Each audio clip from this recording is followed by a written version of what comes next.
Olá, meus amigos e minhas amigas, mais uma vez.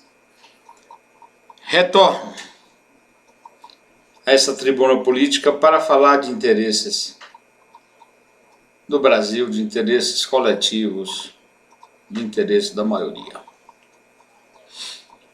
Hoje já falei sobre o desastre de Mariana, Brumadinho e a derrama de óleo no Nordeste, mas não poderia deixar de me referir à ida do presidente Jair Bolsonaro ao Congresso Nacional, levar à Casa do Povo e da Federação projetos importantes, como é o caso da reforma tributária, que em seu bojo se insere o Pacto Federativo, com a redistribuição de recursos de forma mais equânime para os estados e para os municípios e para a própria União. Meus amigos e minhas amigas, falamos muito da reforma da Previdência, que já foi aprovada, o seu núcleo principal, e que por esses dias vai ser promulgada no Congresso Nacional. Foi um passo muito largo, um passo muito bom, necessário para a organização das finanças do Brasil. Contudo, a reforma tributária, a reforma administrativa, a reforma política, a reforma partidária são complementos indispensáveis para a resolução dos problemas perenes que vivemos e convivemos há muito tempo. O presidente Jair Bolsonaro está tendo a coragem cívica de encarar essa situação para resolver esses problemas. Coisa que nós devemos aplaudir. Aplaudir com toda ênfase. Porque quantas vezes vimos um presidente da República levar projetos ao Congresso Nacional? No máximo mandava o chefe da Casa Civil, quando muito.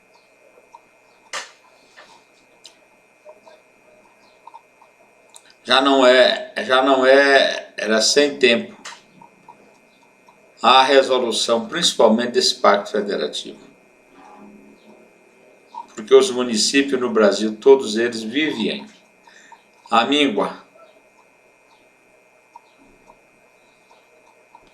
Vivem dependendo do repasse do fundo dos municípios, que não atende efetivamente às obrigações inerentes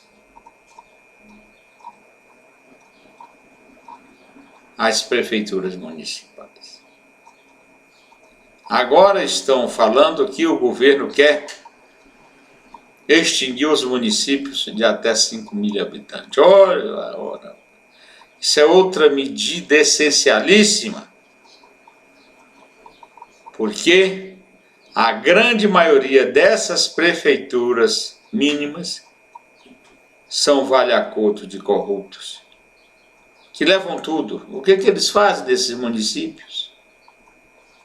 Hein, minha gente? Me diga, vocês que moram por aí não fazem nada. Então é melhor efetivamente deixar com a municipalidade maior, da qual pertenciam, que os recursos serão muito melhores aproveitados em cada território municipal. Meus amigos e minhas amigas, eu não vou dizer que estou 100% satisfeito com o governo, mas estou com muito mais de 90% de aprovação aqui dentro de mim,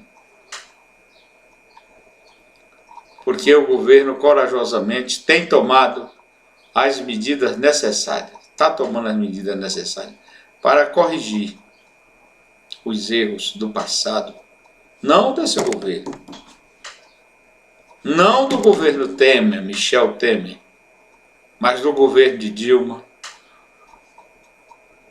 e Lula. E por que não dizer de Fernando Henrique Cardoso?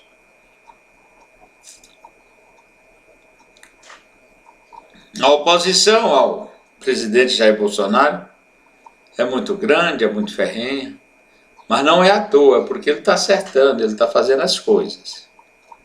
Essa história de golpe, de AI-5, que um deputado ou outro falou, isso é besteira. O Brasil está com as instituições firmes, funcionando normalmente. Agora os golpistas têm que colocar sua viola no saco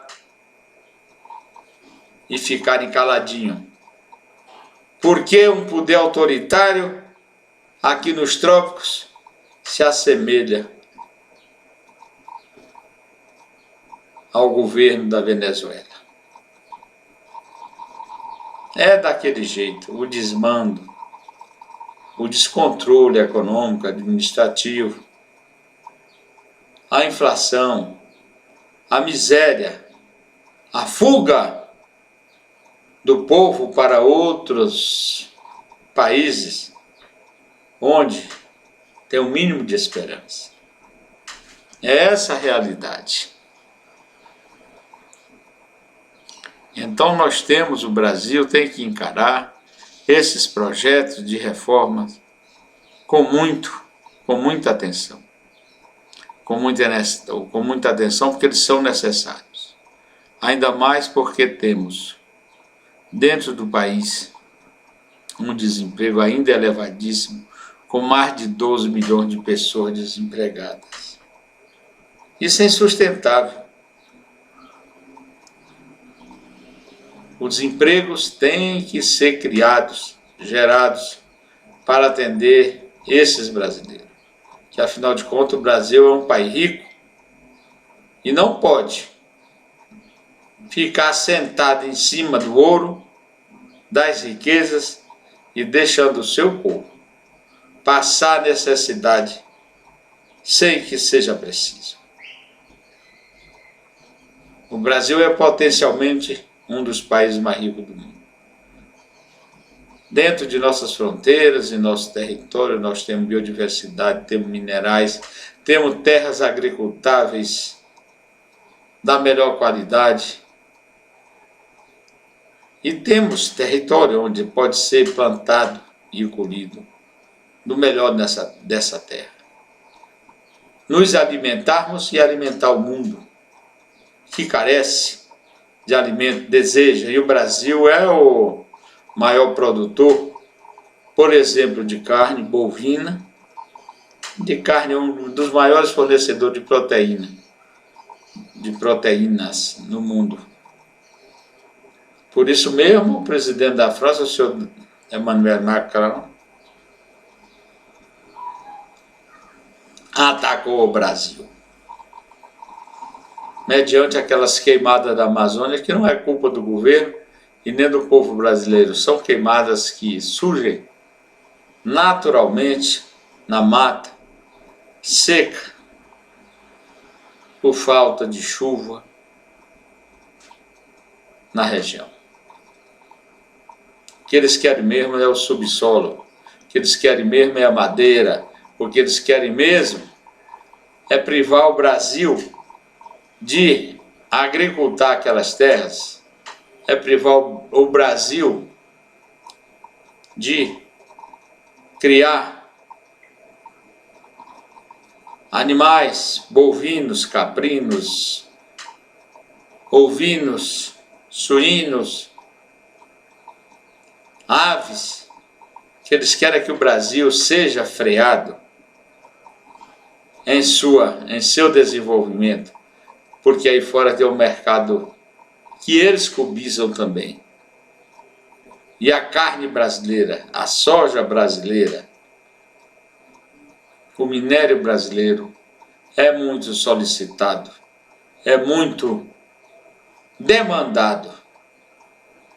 Com isso, inibindo e muito a produção deles, o comércio deles, que são muito inferior aos produzidos aqui no Brasil. Meus amigos e minhas amigas, temos ainda no Brasil a fofoca. A fofoca do disse-me-disse, e temos uma mídia nociva que faz questão de fazer uma bolha enorme em torno de qualquer palavra, por exemplo, da família Bolsonaro. O que o menino falou aí do AI-5 foi simplesmente um desabafo, não é? Eu creio que o presidente Bolsonaro não é um amador. Se ele quisesse dar um golpe efetivo, ele já tinha dado, porque nós temos uma ambiência propícia, formada pela própria esquerda, que eu não sei nem se chama de esquerda, formada por irresponsáveis, tipo aquele senador de Pernambuco, que diz que o Brasil ia ter problemas populares, com movimentos de populares, pior do que o que aconteceu no Chile. Nós já experimentamos coisa parecida com a greve dos motoristas. E foi um desastre para todo o Brasil, para a economia brasileira, e agravou a situação de desemprego, agravou a questão do crescimento econômico do Brasil, agravou tudo. E nós não podemos mesmo permitir que a anarquia grace tome conta do território brasileiro. Nós temos as forças policiais que têm que agir e reagir imediatamente para conter essa onda que estão formando de uma forma artificial, porque o Brasil está reagindo na geração de emprego, o Brasil está reagindo no crescimento econômico, o Brasil está reagindo na queda da inflação, o Brasil já reagiu com relação aos juros, são os menores da nossa história. O Brasil já reagiu com a recessão, já acabou com a recessão. Então, nossos fundamentos econômicos estão propícios para o crescimento, e o desespero da oposição é muito grande, porque a tendência deles é evaporar. Eles vão evaporar, estão evaporando, porque eles vão perceber que o Brasil vai sair dessa crise que eles causaram, e o governo que está aí vai ser reeleito e vai ser enaltecido por muitas e muitas décadas, porque está fazendo a coisa certa. Não rouba e nem deixa roubar. Não é como outros que roubavam e deixavam roubar. Essa é a situação. Meus amigos e minhas amigas, no mais, temos que agir e esperar que resolvamos essa situação para o bem geral do Brasil, ainda dessa geração e das futuras, e a bem das futuras gerações.